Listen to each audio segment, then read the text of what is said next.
Hello everyone, আপনারা কেমন আছেন? আশা করছি আপনারা খুব ভালো আছেন। আজকে আমি বানাবো খাসির মাংসের লাল লাল ঝোল আলু দিয়ে।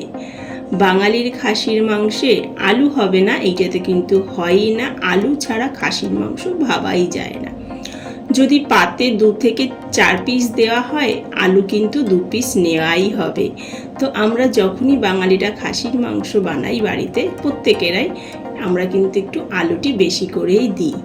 তো এখানে আমি 3টে আলুকে ভালোভাবে ছুলে নিয়েছি। আর খাসির মাংসে আমরা যখন আলু দিই একটু বড় সাইজের আলু দিই, যাতে দেখতেও ভালো লাগে। 3টে পেঁয়াজকেও আমি এখানে ভালোভাবে ছুলে নিয়েছি।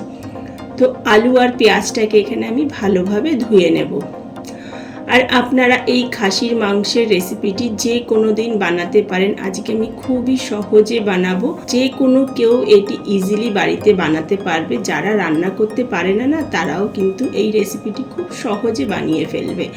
আর একদম কম মশলা কম তেল দিয়ে বানাবো। তো আলু আর পেঁয়াজটাকে ধুয়ে নেওয়ার পর আলুগুলোকে আমি মাঝখান থেকে কেটে নিলাম। এখন পেঁয়াজগুলোকে পাতলা পাতলা করে কেটে নেব, ঠিক দেখুন এইভাবে। আর খাসির মাংস কিন্তু প্রত্যেক সানডে সবার বাড়িতে হয়েই থাকে। ভাত পোলাও যে কোনো কিছুর সাথেই কিন্তু খাসির মাংসটি খাওয়া যায়।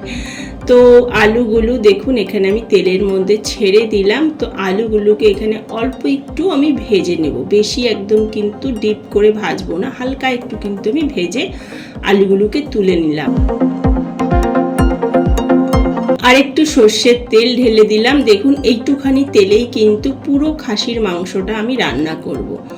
তো তারপরে আমি তেজপাতা আর কেটে রাখা পেঁয়াজটা দিয়ে দিলাম। এখানে আমি পেঁয়াজটাকে ভেজে নেব কিছুক্ষণের জন্য। পেঁয়াজটাকে ভেজে কিন্তু একদম ব্রাউন করবেন না, হালকা করে পেঁয়াজটাকে ভাজবেন। তো এখানে আমি অল্প একটু আদা, অল্প একটু রসুন আর দেখুন 6-7টা মতন কাঁচা লঙ্কা নিয়েছি। আর এই যে খাসির মাংসের ঝালটা হবে না, সম্পূর্ণ কাঁচা লঙ্কার ঝাল হবে। তো এখানে আমি 3টে জিনিসকেই ভালোভাবে বেটে নেব মিক্সিতে। অনেকে আছে খাসির মাংস বানানোর সময় পেঁয়াজটাকে কিন্তু একদম ব্রাউন করে ভেজে ফেলে। সেইটা যদি আপনি ভেজে ফেলেন না, খাসির মাংসের যে গ্রেভিটা থাকবে না সেটি একটু তিতকুটে হয়ে যায়।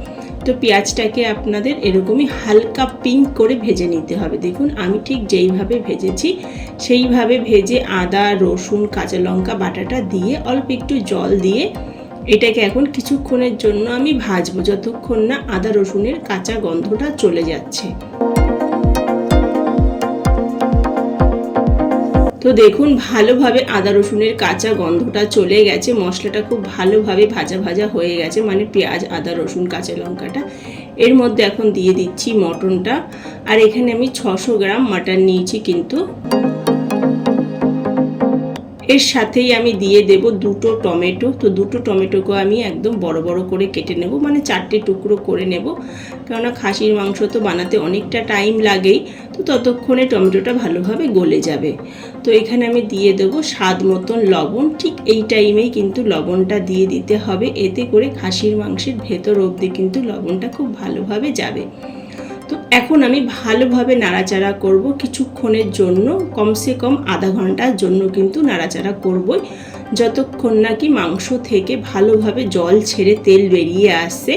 তো ততক্ষণ খুব ভালোভাবে আপনাদের একটু ধৈর্য নিয়ে নাড়াচাড়া করতে হবে। 30 মিনিটের জন্য তো নাড়াচাড়া করতেই হবে, গ্যাসটাকে কখনো লো কখনো মিডিয়ামে দিয়ে। তো এখানে আমি সব মশলাগুলো একসাথে মিক্সড করে নেব। তো তার জন্য আমি 1 চামচ ধনের গুঁড়ো, 1 চামচ লঙ্কার গুঁড়ো, অল্প একটু হলুদ গুঁড়ো, আধা চামচ মতন জিরের গুঁড়ো দিয়েছি। অল্প একটু জল দিয়ে একটা পেস্ট আমি বানিয়ে নেব। এতে করে মশলাটা ভেজা ভেজা হয়ে যাবে না, তো ভালো হবে। একদম ড্রাই থাকলে না তেলের মধ্যে দিলে মশলাটা পুড়ে যায়।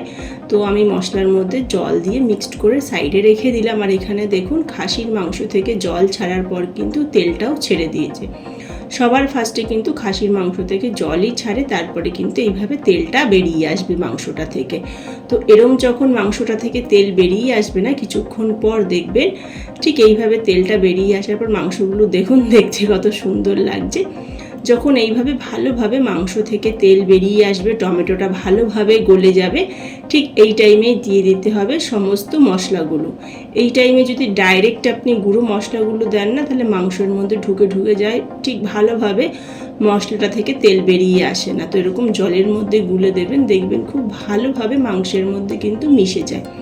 তারই সাথে আমি অল্প একটু জল দিয়ে দিয়েছি। তো এখানে আমি আবার কিছুক্ষণের জন্য নাড়াচাড়া করব। যতক্ষণ নাকি মাংসটা থেকে তেল বেরিয়ে আসছে 20 থেকে 25 মিনিটের জন্য নাড়াচাড়া করে নেব। আর খাসির মাংস বানাতে কিন্তু একটু টাইম বেশিই লাগে, সেটা কিন্তু সবাই কম বেশি জানেই। তো এখানে আমি কিছুক্ষণের জন্য দেখুন ভালোভাবে নাড়াচাড়া করে নিয়েছি। দেখুন মশলা থেকে কিন্তু তেল ছেড়ে দিয়েছে, আর কতটা মাংস দিয়েছিলাম দেখুন একটুখানি হয়ে গেছে।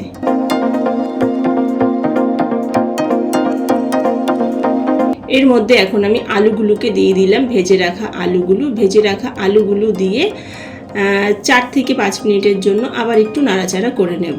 কেন খাসির মাংস সেদ্ধ হতে কিন্তু অনেক টাইম লাগে, কিন্তু আলু সেদ্ধ হতে একদমই টাইম লাগে না। তো একদম যখন খাসির মাংসটা ভালোভাবে মশলা দিয়ে কষানো হয়ে যাবে, তখন আলুগুলোকে দিয়ে একটু নাড়াচাড়া করে নেবেন।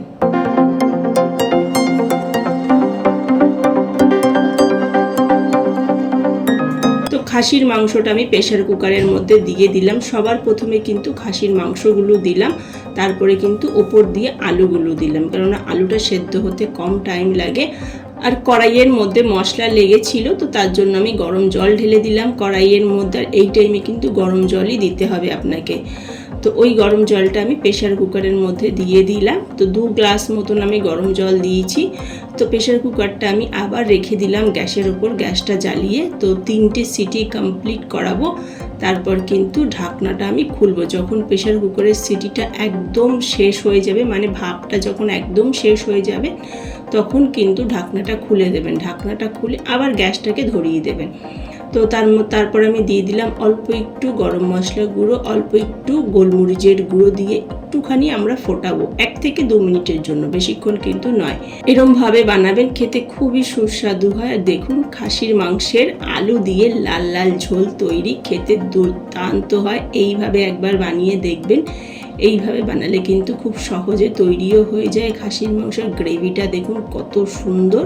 এই গ্রেভিটা খেতে কিন্তু খুবই টেস্টি হয়।